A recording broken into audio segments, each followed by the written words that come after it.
Bonsoir et bienvenue dans cet autre numéro de Café Débat sur Gangan TV et qui reçoit une deuxième fois M. Chérif Abdallah. Il est le président du Goa, groupe organisé des hommes d'affaires de Guinée. M. Chérif, bonsoir. Bonsoir, comment allez-vous, M. Ndoye? Tout récemment, vous avez organisé une sortie de sensibilisation au niveau des frontières entre la Guinée et le Sénégal. Est-ce qu'on peut savoir le pourquoi, le choix de ces frontières dans la lutte contre Ebola? Je vous remercie très sincèrement. Comme vous le savez, avec l'arrivée d'Ebola en République de Guinée, cela est en train de faire du mal, cela est en train de causer des pertes énormes à la population guinéenne à tous les niveaux. Ebola est en train de tuer des citoyens guinéens, Ebola est en train de faire des orphelins, mais Ebola a presque tué l'économie guinéenne, surtout du secteur privé. Donc ce qui fait que vraiment on n'a pas le droit de s'asseoir et croiser les bras étant donné que nous sommes capables de faire quelque chose sérieusement sur le terrain. C'est pourquoi nous avons engagé justement une campagne de sensibilisation, de formation et de dépôt de kits sanitaires. D'abord, en première position, nous avons commencé au plus grand marché de la République de Guinée qui est Madina, le marché de Madina. Nous avons placé des kits sanitaires importants il y a de cela 3 mois. Donc depuis lors, nous sommes en train de faire des sensibilisations sur le terrain. Parce qu'il faut savoir que jusqu'à là où nous sommes assis, il y a quand même des personnes qui refusent de croire à l'existence d'Ebola. Alors que Ebola existe bel et bien dans le pays. Alors, Ebola c'est un danger. Si nous restons bras croisés et que nous négligeons cela, ça devient plus grave. En tant que responsable, en tant que père de famille et en tant que dirigeant d'une grande organisation comme le Goa, qui est présente dans tout le pays et qui est présente dans plusieurs pays africains et voire même au niveau international, il faut se lever et se lever sérieusement pour faire le travail sérieux sur le terrain. Bon, c'est dans ce cadre, d'ailleurs, comme on a commencé dans les marchés. Et la Guinée est sous embargo qui ne dit pas son nom. Parce que premièrement, les gens ne viennent pas dans le pays. Un embargo indirect, ça. Indirect, qui ne dit pas son nom. Et encore, les Guinéens ne voyagent pas. Les ambassades sont réticents même pour donner des visas. Vous comprenez? Et les pays voisins, la plupart, même ceux qui n'ont pas fermé, sont très très réticents par rapport au déplacement et mouvement des personnes. Mais il y a d'autres aussi qui savent fermer justement leurs frontières. Vous comprenez? Il y a d'autres aussi qui ont fermé leurs frontières. C'est là, on a vu tout ça là, nous avons dit il faut maintenant cibler les frontières. Il faut cibler les frontières parce que ce sont des opérateurs économiques, la plupart aussi membres de notre organisation, qui font les voyages là, qui font la navette, qui font les transports entre les pays. Donc, en Guinée et à l'extérieur de la Guinée, parce que nous avons aussi des sections dans les pays voisins. Donc, nous sommes représentés dans les pays surtout voisins en ce qui concerne la frontière terrestre. En première position, nous avons ciblé la frontière sénégalaise et la frontière bissagaie. Pour la raison simple, nous avons demandé il y a 3 semaines à l'autorité sénégalaise. Nous avons adressé un courrier à l'ambassade du Sénégal que nous avons demandé à ce qu'il y ait des transportements de marchandises au niveau des frontières. Il y avait des centaines et des centaines de camions qui étaient garés là. Et il y avait au niveau de la Gambie aussi beaucoup de camions qui étaient garés là. Donc nous sommes venus vers eux, nous avons demandé vraiment, nous sommes venus avec une solution en quelque sorte. Nous ne sommes pas venus poser des problèmes, nous sommes venus pour dire voilà la solution que nous pensons possible de faire. Parce qu'en fait, si les uns et les autres sont réticents, nous pensons que c'est à cause d'Ebola. Et puisqu'il y a Ebola, nous on ne va pas dire de faire tel ou tel, mais la marchandise quand même, on peut faire des transactions commerciales sans trop de difficultés. Nous avons demandé à ce qu'il y ait des transportements au niveau des frontières. Nous avons écrit aux autorités sénégalaises dans ce sens. Mais les marchandises aussi ne peuvent pas se transformer elles-mêmes, c'est des personnes qui les transportent. C'est très simple ça.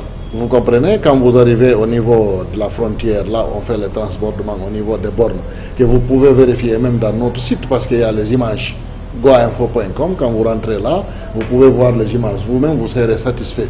Il n'y a pas de problème, ça se passe normalement. Vous comprenez? Normalement. Et je vous dis que c'est des millions et des millions de personnes qui sont satisfaits par rapport à ces activités-là. Vous comprenez? c'est des millions et des millions de personnes qui sont concernées par rapport à ces activités-là. Alors quand vous êtes parti demander aux autorités sénégalaises de réouvrir, certains pensaient que ça ne relevait pas de vos compétences en tant que... Écoutez, nous sommes une organisation qui est présente dans le monde entier. Nous sommes une organisation non gouvernementale, il faut être précis. Vous comprenez? Si nous voulons rencontrer le chef... Pour ceci, ça devrait se faire par la voie diplomatique. Non. Écoutez, moi je ne rentre pas dans ça. Nous, on a des problèmes. Nous cherchons à trouver des solutions à nos problèmes. Vous comprenez? Les problèmes politiques, diplomatiques, tout ça, là, nous, ça ne nous regarde pas. Nous sommes petits par rapport à ça. Vous comprenez? Si on a des difficultés sur le terrain, nous cherchons des solutions sur le terrain. Et c'est ce que nous avons fait. Vous comprenez? Maintenant, le reste, le problème politique et consort, là, ça ne nous regarde pas. Nous avons cherché des solutions à nos problèmes, on a trouvé des solutions à nos problèmes. Alors pourquoi votre choix est porté sur les frontières pour la sensibilisation, d'autant plus que vous le savez, il y a des problèmes à l'intérieur d'abord. Non, suivez-moi. Les zones les plus touchées, Guékédou, Kissidougou, vous avez abandonné là pour aller aux frontières. Non. Plutôt, on est en train de faire un travail énorme partout où il y a les opérateurs économiques. Parce qu'en faisant notre travail dans les marchés, à l'intérieur des marchés, en sensibilisant les opérateurs économiques à l'intérieur des marchés, vous avez touché l'ensemble des peuples. Vous comprenez? Parce que tout le monde est concerné de ce qui se passe dans le marché. Mais laissez-moi finir avec les frontières dont je suis en train d'expliquer. Vous comprenez? Nous sommes transportés, justement, on a commencé par la frontière Bissagé à Kandika. Kandika, c'est entre la Guinée et la Guinée-Bissau, après la sous-préfecture de Sareboyo. Nous avons déposé les kits sanitaires là-bas, nous avons été très bien reçus par les services de la gendarmerie, la police et comment dirais-je, le PA militaire qui se trouve là. Et le syndicat et tous les sages de différents mosquées de ces endroits-là. Et nous faisons ces actions désormais, Dieu merci, en partenariat avec UNICEF, qui a bien voulu faire un partenariat avec nous. Alors l'UNICEF était donc sur le terrain avec vous, ça veut dire? Non, nous sommes partis seuls. Mais UNICEF est informé, ils le savent. Vous savez, le GOA est une organisation crédible. Vous êtes financé donc dans ce cadre par UNICEF? Non, nous ne sommes pas financés par UNICEF. UNICEF nous a donné des kits sanitaires. C'est nous-mêmes qui avons payé le transport de ces kits sanitaires. C'est nous qui avons déplacé nos propres 4x4 avec nos carburants, les frais d'hôtel et tout ce qui s'ensuit pour justement déposer ces kits sanitaires dans les frontières. Vous comprenez? Mais puisqu'avant nous faisons ciel, désormais maintenant on a un partenaire sérieux et sûr qui nous appuie. Pourquoi croiser les bras? Vous comprenez? Parce que je pense que le gouvernement peut faire la même chose en nous appuyant pour qu'on fasse ces distributions sur le terrain. Dieu merci, les gens acceptent, les gens nous écoutent.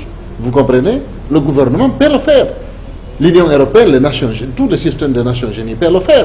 Vous comprenez? Tous les partenaires peuvent nous appuyer parce qu'en nous donnant les kits, ça c'est que nous les envoyons tout droit aux concernés sur le terrain. Vous comprenez? Nous, on ne va pas croiser les bras. Nous avons reçu les kits n'ont pas fait plus de 5 jours avec nous. Ça trouve déjà que les kits sont acheminés à la frontière.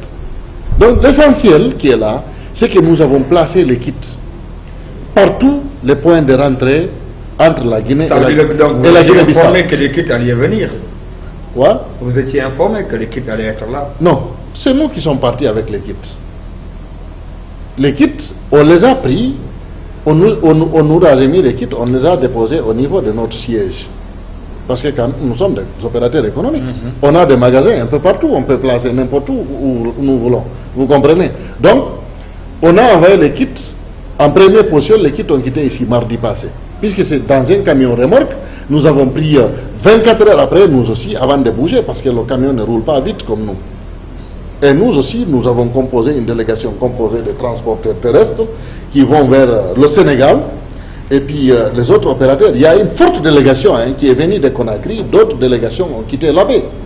Les transporteurs étaient représentés et puis, les opérateurs économiques de la zone du Fouta étaient représentés et ils sont venus parce qu'il y a beaucoup de transactions qui se font entre le Fouta, la Guinée forestière et puis Conakry et le Sénégal.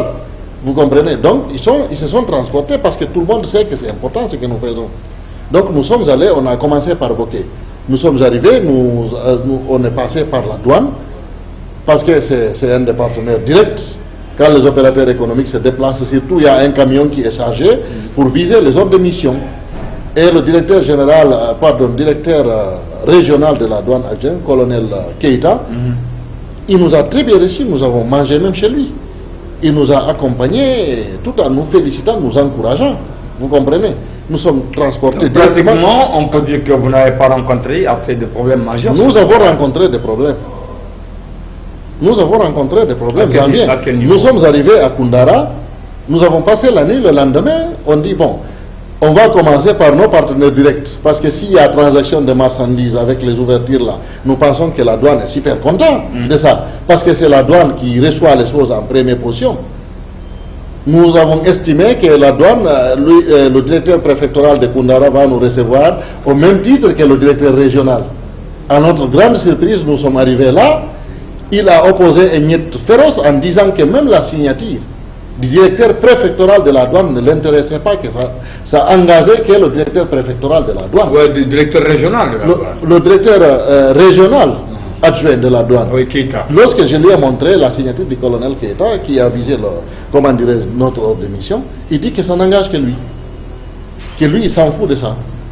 Vous comprenez? Que le kit même, on ne va pas le déposer là, parce que lui, ça l'intéresse pas.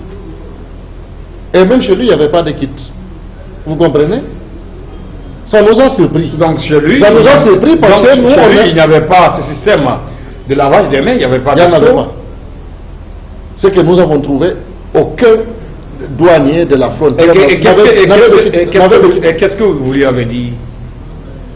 Mais écoutez, est-ce que lui, il peut nous empêcher? Nous ne sommes pas venus voir, justement, déposer les kits, c'est le directeur préfectoral de la douane. Nous sommes venus déposer des kits sur l'ensemble des forces de défense et de sécurité de la zone. Et l'ensemble des citoyens, les restaurants, les boutiques et les magasins, les mosquées, les écoles coraniques, les églises, partout. Donc, lorsque nous avons compris cela, j'ai dit à la délégation, embarquons. On s'est transporté directement, c'est le préfet. Lui, il nous a très bien reçus.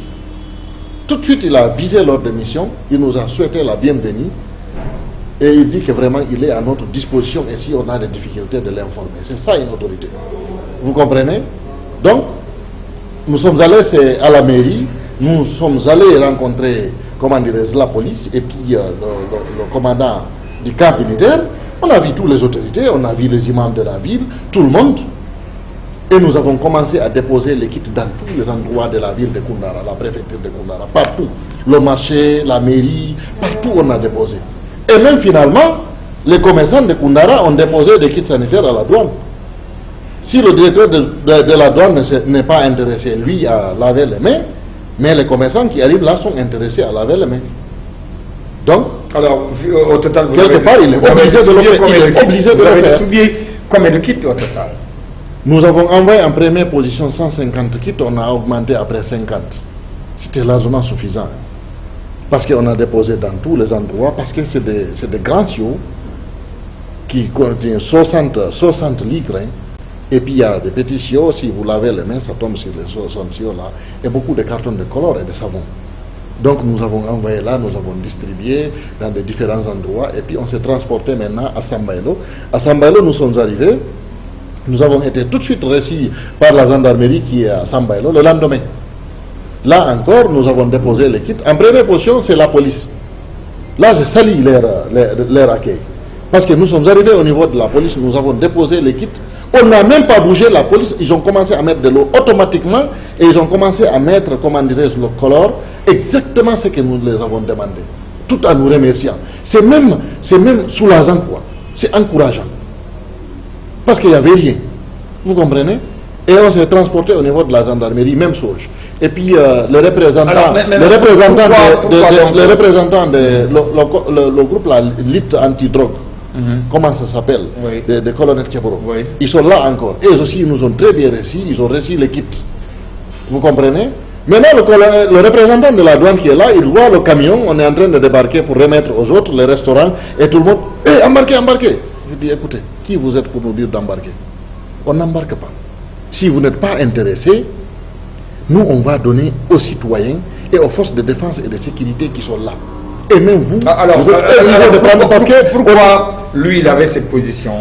C'est le directeur préfectoral qui lui a appelé encore pour lui dire de ne pas recevoir les kits. Je vous dis qu'il a voulu vraiment nous empêcher à travailler. Ça, c'est vraiment étonnant. C'est ça qui vous disait de ne pas embarquer, d'embarquer. Oui, c'est lui qui l'a appelé. Il nous a demandé de réembarquer.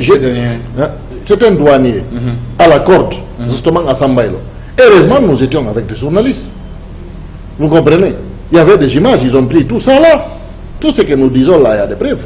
Quand vous rentrez dans le site d'Iguaguainfo.com, vous allez retrouver toutes les images, ce que je suis en train de vous dire là. Donc, la douane qui est là, c'est un bidon, les bidons jaunes là, les bidons d'huile que les gens transportent, l'huile avec là, avec un robinet rouillé, c'est ce qui était là. Nous avons pris les images de tout ça. C'est ce qui était là. Lui qui refuse de quitter de valeur. Vous comprenez? Finalement, même les autres douaniers, bon, ils ont voulu recevoir les kits, ils l'ont dit, il faut. Et nous, on est intéressés. Hein. Finalement, ils ont pris, nous-mêmes, on est allé placer les kits. Donc, nous avons continué. Bon, le seul douanier qui nous a très bien réussi dans la zone, c'est celui de Oundoufourdou à 118, communément appelé 118, à la frontière, au niveau de la côte. Là, lorsque nous sommes arrivés, c'est un vieux douanier qui est là. Lui, il a l'expérience. Lorsqu'il nous a vus, tout de suite, il s'est levé, il nous a très bien accueillis. Et il a reçu l'équipe, il a placé lui-même, il a mis de l'eau. Vous avez compris? Et puis la police, la gendarmerie, le PA militaire, les restaurants, les organisateurs, les syndicats, tout ce qui était là. On les a donné suffisamment de kits et de colores. Vous comprenez? J'espère bien que cela va faire soit un mois ou entre un mois et demi. Et si c'est fini, nous avons réservé aussi pour renouveler le stock. Ça veut dire que vous allez repartir alors. Non, cela veut dire que nous sommes en contact avec tout le monde dans les différentes frontières et on va faire un travail sérieux. Mais nous ne voulons pas être empêchés, c'est pourquoi, avant de bouger Conakry, nous avons pris le soin d'écrire au ministre d'État à l'économie et des finances pour dire justement d'informer les douaniers et tous les douaniers du pays que la mission là doit sillonner toutes les frontières. Vous comprenez? Nous avons écrit presque à tous les membres du gouvernement pour les informer et pour demander même les rapports. Dans les conditions normales. Mais c'est la douane qui doit nous recevoir en première position. Oui. Parce que ça, c'est un partenaire direct. C'est des transporteurs et des opérateurs économiques qui étaient là. Et le camion, là où les kits étaient, il y avait des marchandises qui l'attendaient de l'autre côté, là où on fait des transportements.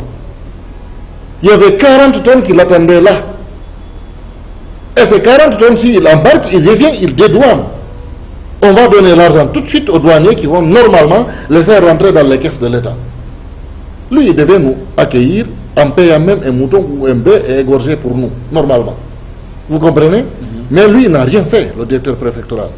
C'est plutôt la police, le préfet, le maire, les militaires, la gendarmerie qui nous ont très bien reçus. Et la police? Et la police, je vais vous dire, on n'a même pas écrit au directeur national de la police. On n'a même pas écrit au directeur, comment dirais-je, au ministre de la Sécurité. Mais les policiers, je vous dis cette fois-ci, zéro faute. Zéro faute.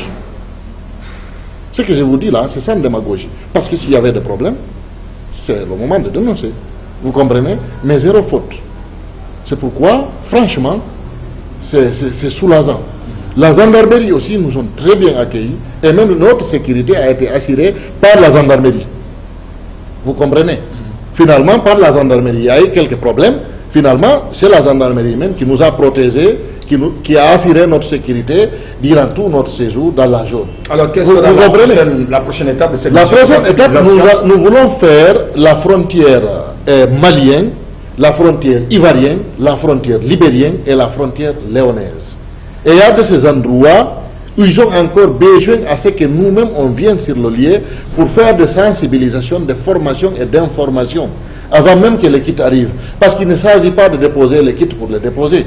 Il s'agit de déposer les kits pour que les kits soient utilisés. C'est pourquoi nous avons demandé l'appui du gouvernement, l'appui de toutes les autorités, parce que quand les forces de défense et de sécurité aussi dans les différents points reçoivent les kits sanitaires, il faut le dire de les utiliser. Et eux, ils peuvent aussi imposer à ceux qui passent là d'utiliser. Vous comprenez? Ce n'est pas la même chose qu'un commerçant qui est assis dans sa boutique. Tu ne peux pas dire à quelqu'un, tu ne peux pas passer ici.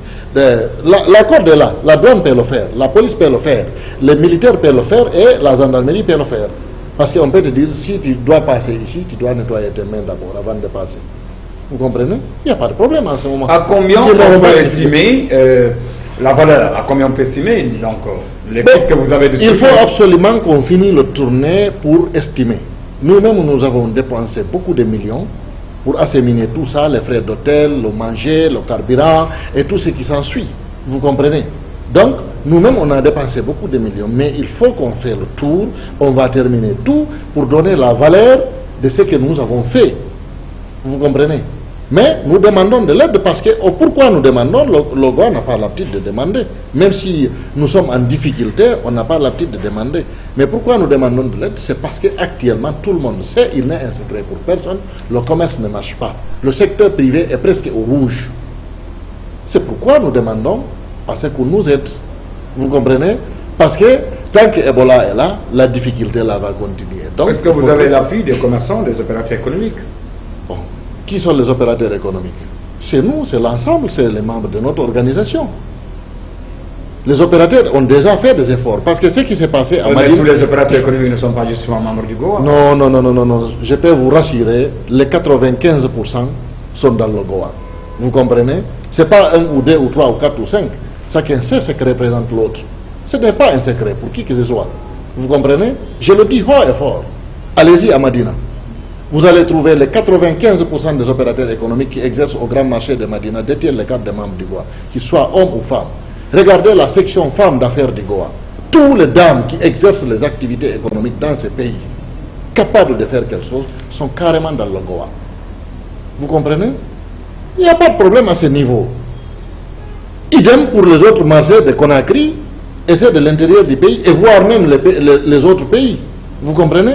Le Goa est une organisation sérieuse. Nous ne sommes pas là pour faire des tiraillements ou faire des concurrences avec qui que ce soit. On ne regarde pas ce que fait l'autre. Nous avons quelque chose à faire, on est en train de faire ce qu'on a à faire. Vous comprenez? C'est tout.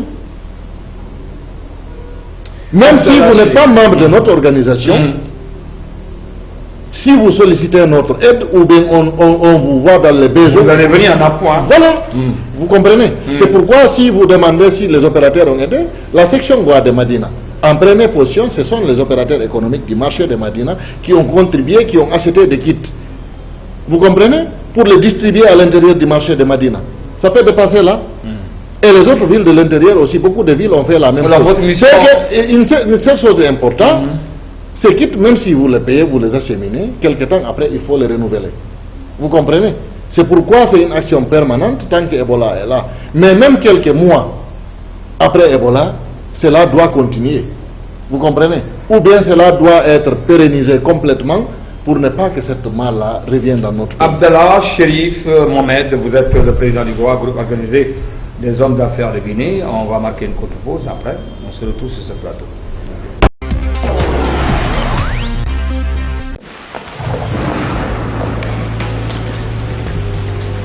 Il existe des choses qui nous donnent la force et l'audace d'aller au-delà de notre imagination. Le thé Akbar. Le thé Akbar est fabriqué en utilisant uniquement les feuilles soigneusement sélectionnées en provenance de Ceylon. La qualité du thé Akbar a été évaluée selon les normes les plus strictes par des experts en dégustation qui se sont appuyés sur près d'un siècle d'expertise dans ce domaine. Premier producteur de thé, vous pouvez faire confiance à la famille Akbar pour vous garantir votre santé. Seule la meilleure tasse de thé peut vous procurer de la fraîcheur. Thé Akbar, le leader mondial.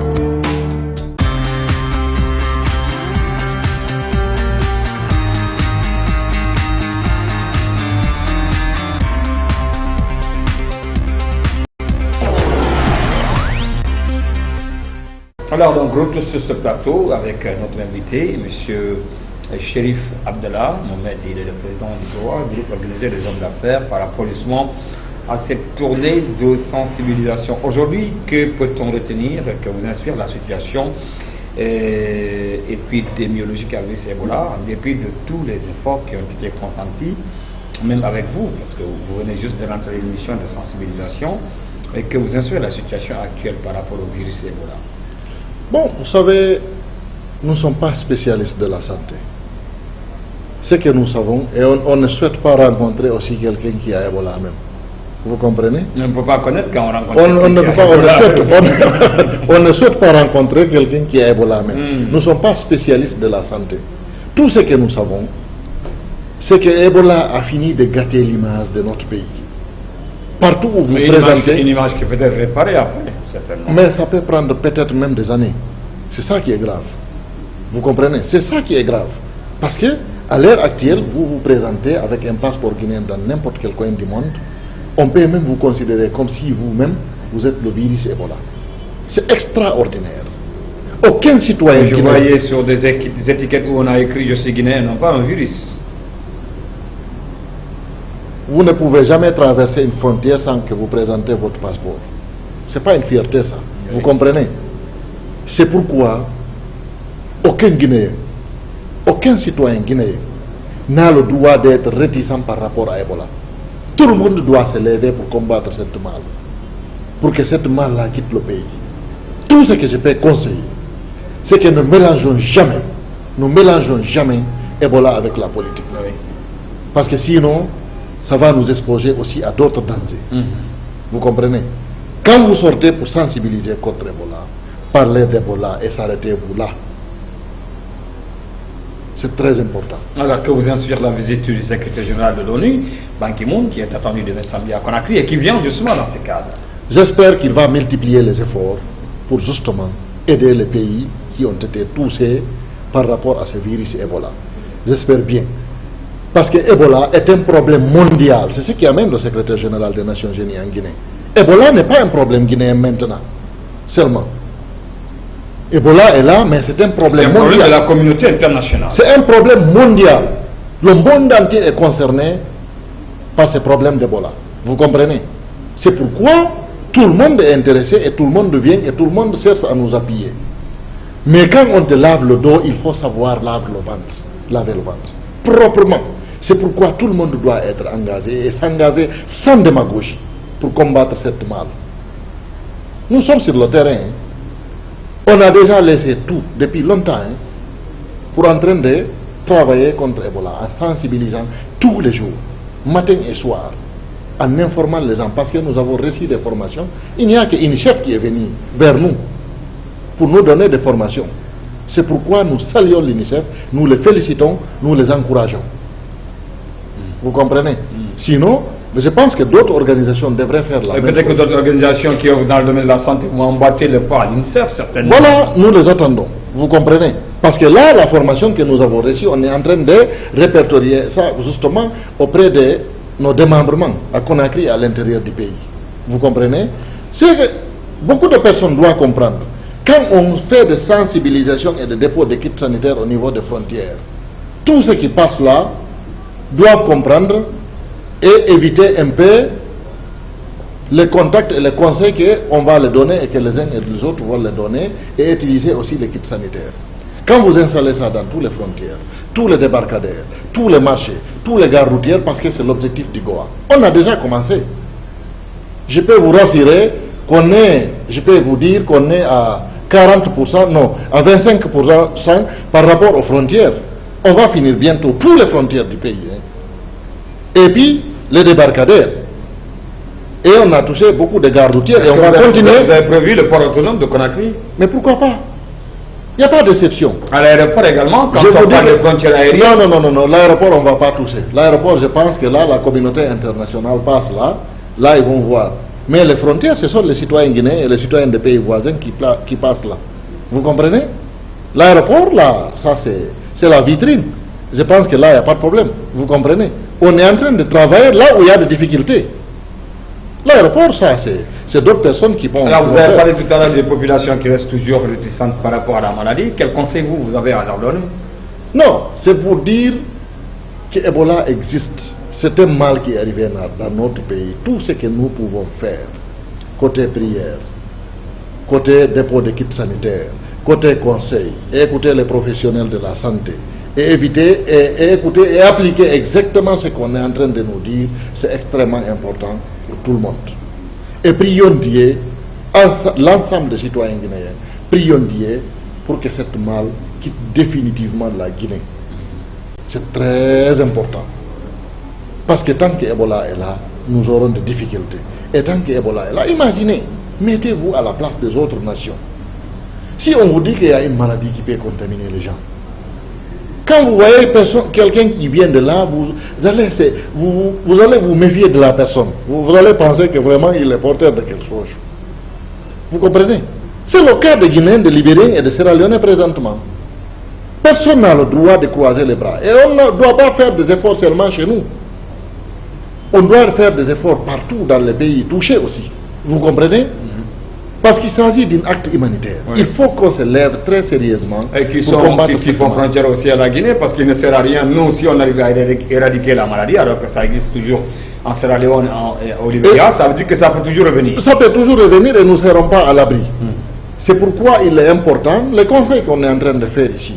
Vous savez, les 80% des opérateurs économiques qui exercent en Sierra Leone sont carrément des ressortissants guinéens.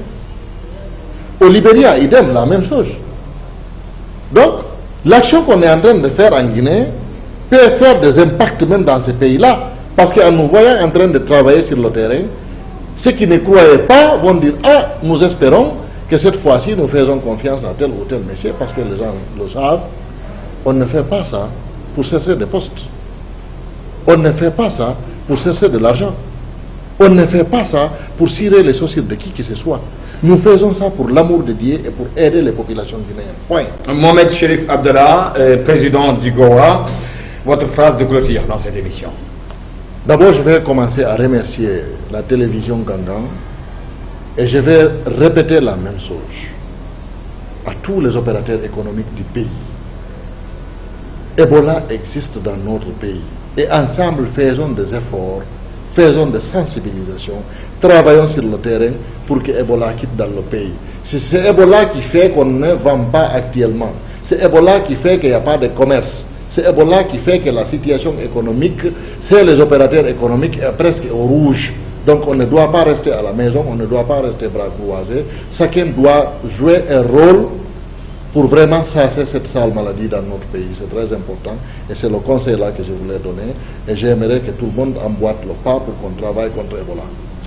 Mohamed Cherif Abdallah, grand merci. Je vous remercie très sincèrement. C'est la fin de cette émission. On se reprend donc la semaine prochaine avec notre invité, avec bien sûr notre numéro sur Gangan TV dans cette émission Café des Bois.